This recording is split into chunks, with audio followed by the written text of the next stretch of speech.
Good afternoon, everyone. Once again, this is Architect Lito of Blade Design Studios. This is Angel Alicia of Aleta Builders. And a jolly afternoon sa inyong lahat. Jollibee.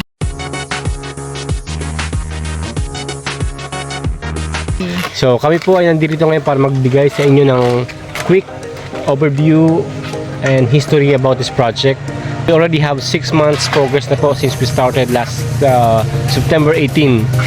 So as you can see, this is the progress of the house. We already have almost completed house with fence, and right now what they're doing is the establishment of ramp. Ramp, fence.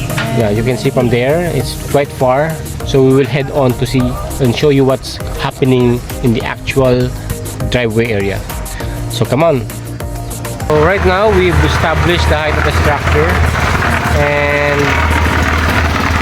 ang ganda ng bahay, oh. Nice. What a masterpiece. So ito po yung sinasabi namin na medyo mataas na lupa. Now, since naglagay tayo ng soil protection, possible na magamit pa natin as parking tong area na to. Yes, ito packet kami ngayon ni Engineer Alicia.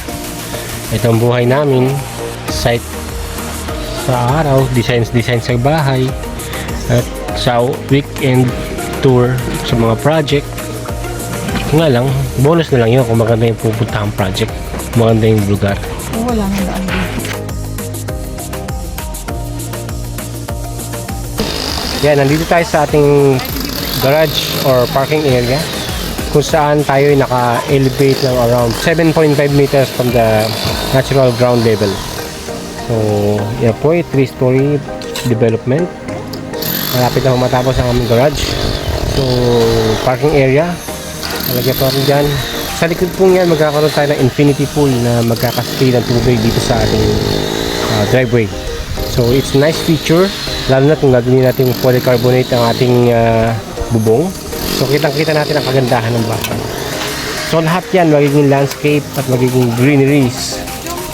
So infinity pool plus mirror finish na reflective glass sa window. Napakataas with elegant PVC ceiling finish. Dito kami ngayon sa ating tinatawag na main foyer or entrance ng bahay if you're going to the master bedroom. So ito yung room ng nila owner, at meron tayong parang mala hotel na entrada dito. So pakita ko sa inyo. Ito po ang ating main door. Meron siyang vision window sa kabila. Ito ang design. So tingnan niyo yung ceiling, oh. At yung wall. So right now, nandito sa master bedroom. At ang view from the master bedroom is this. So meron kang state view. Kita mo yung mga bisita po. Naman yung ating headroom, ating bedroom area. So pag nasa bedroom area ka, meron kang corner window. At meron kang French window na sliding, parang balcony area, overlooking space. And then you will see, and you will have your own touch button and walk-in closet. Medyo madilim pa. So ito na siya. Ito naman ang ating bathroom. So, pakita ko sa inyo, yan ang ating motion sensor vanity. Yan ang ating shower area. Yan ang ating water closet. Yan ang ating ceiling, may cove effect. At meron dalawang ilaw. Ngayon, nandito naman ako sa ating pantry area ng master bedroom, ng lower level. So ano meron dito? Mini kitchen. Mini kitchen. Yan, lubos natin ha.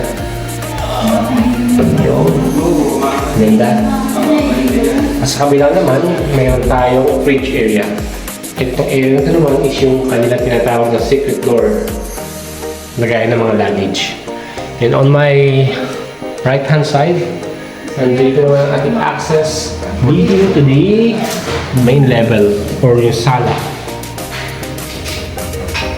Okay.